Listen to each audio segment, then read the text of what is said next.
This is my father, Lars Norinder.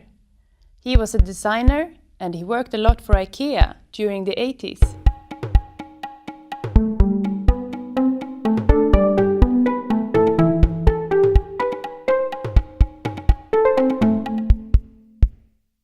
One of his classics is this dining chair, Albert. A very typical Lars Norinder piece. Small, comfortable, cute with its round shapes. This stool is my design, a redevelopment of my father's chair. This is an indication of a backrest, but also a handle which makes the stool easy to carry and move around, and practical to use.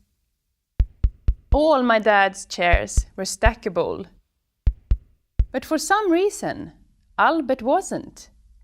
So my mission was clear, to create a stackable Albert à la 2012.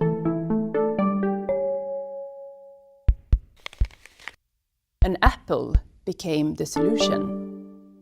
This bite is the detail that makes the stool stackable.